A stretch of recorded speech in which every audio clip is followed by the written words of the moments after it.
This is the May 5th GUAC maintainers meeting. As a reminder, this meeting is being recorded and it is subject to the Linux Foundation antitrust policy and the OpenSSF code of conduct. I don't see any new names on the list, so we will skip the introductions. I know Brandon wanted to bring up the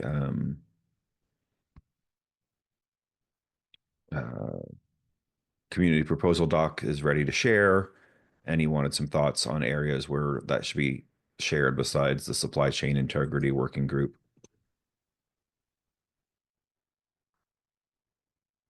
I, for myself, don't know that we need to really circulate it much beyond that at this point, until we've had the sort of legal process checked off. Does anyone disagree with that?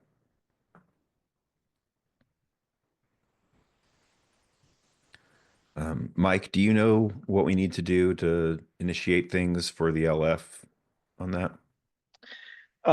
So my recommendation is just to reach out to Adrian. She'll be able to help out. Just say, hey, like this is not a new project, but this is a project that's being donated to, or being contributed back to this.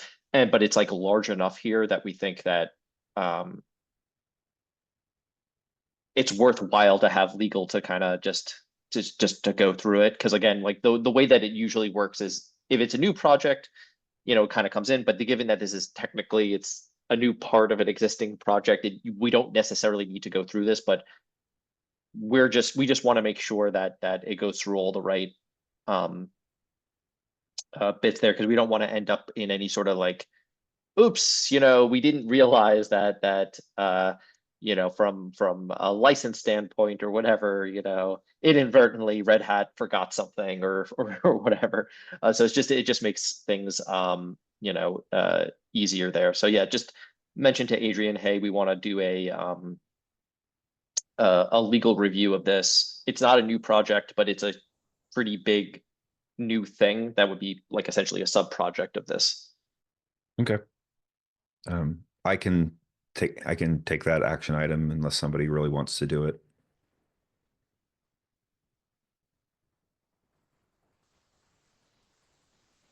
Dayon, you're muted. Sorry. Should we involve somebody from Red Hat to help out in any means? So people from that are already in the OpenSSF or legal. Do you have someone in mind? If not, I'll just copy you on it, and then you and Adrian can figure out Sure. who to. Sure. That would be great. Yeah. Cool. Then I will do that.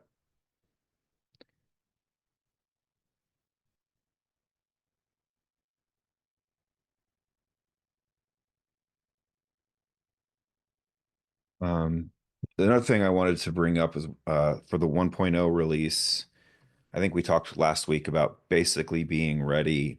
One thing we had previously talked about is bringing the Helm charts out of the Kusari org and into GUAC. We talked about that internally, so I don't know what the timeline is. It's so I guess part of the question is, do we want to consider that a blocker for the 1.0, or do we want to, like, are we fine with doing like a 1.0.1 later if it takes a little bit of time to prioritize that? And it's also assuming the Helm chart is part of a release asset as opposed to sort of a separate template.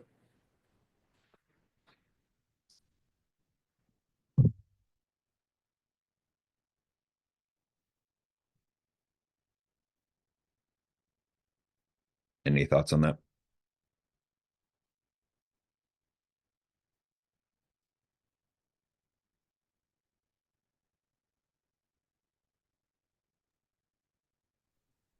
I don't know enough about Helm charts to know if it's something that you doesn't like zip up and release. I thought it's kind of like you point it to the Git repository and it's just there.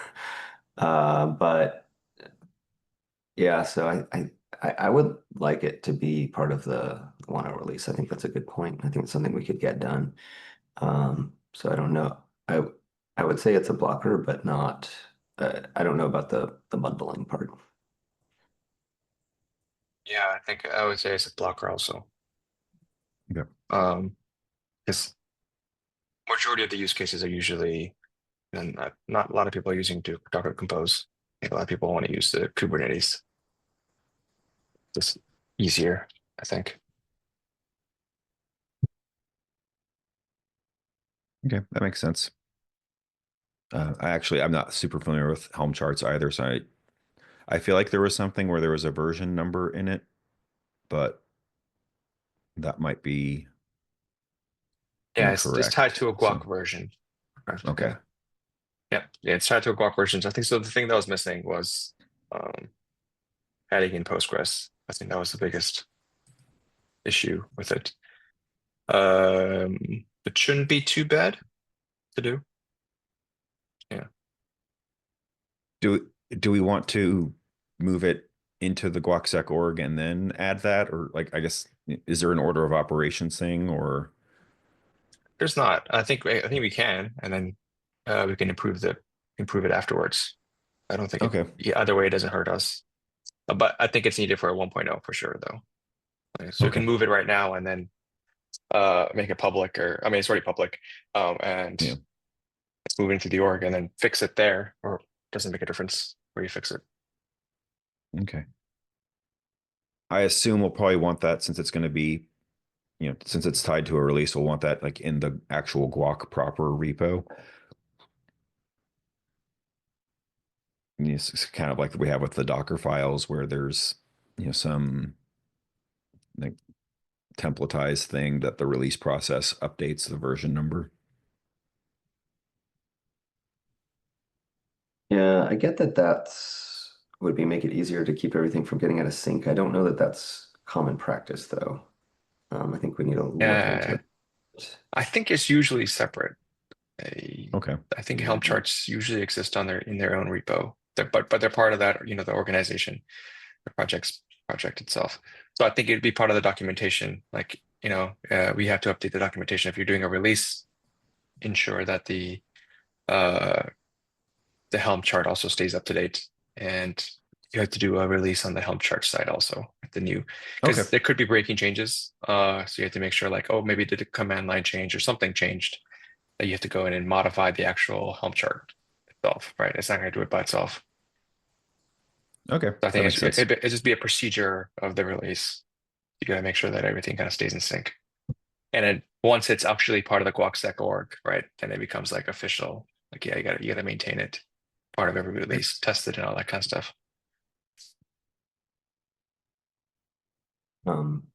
If anybody knows counterexamples or like a way of how it works well as a subdirectory or something like that, I think that would be interesting to know about.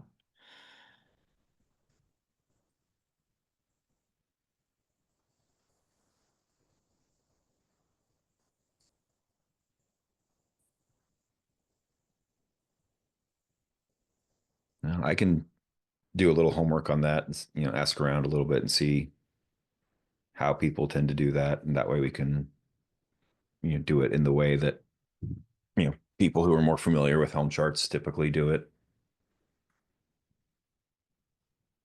Okay, great.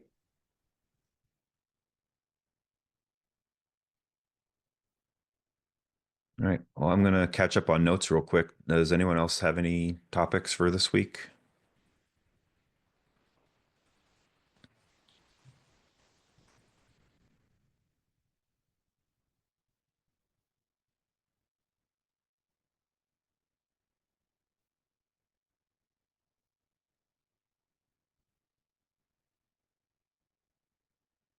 So I think I missed the last meeting. So I think the goal is to circulate around the document that Brendan wrote, right? And it's got Yeah. approvals, or I think we kind of consider it approved at this point, and unless Okay. somebody, so we no, presented not it to. approval. not approval from our side. I guess approval is Right. like, I don't know if like OpenSSF or I think Red Hat's side also agreed. So I think everyone's all like, it's just good to go. Yeah, Yeah, I there's think no I- need to, there's no need to get approval from OpenSSF since it's not a new project. It's Okay. like essentially adding onto an existing one. The only reason why we're Right. even doing the legal thing is just to protect ourselves, like to protect everybody sort of here, just to make sure like, hey, did everything from Red Hat get transferred over correctly? Did everything, is there anything in there that, could be a cause for concern? Hmm. We just want to make sure that the legal team kind of says like, oh yeah, yes, they transferred over the logo and everything else. Okay. Just to make sure that like we don't end up with like oh, they forgot that this one file actually has a really weird license. We need to kind of get approval for that or whatever. Right. Okay.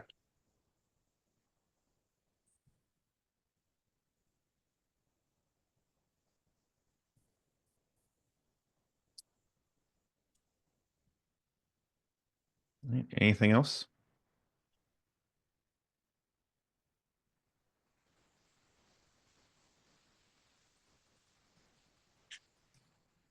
All right then.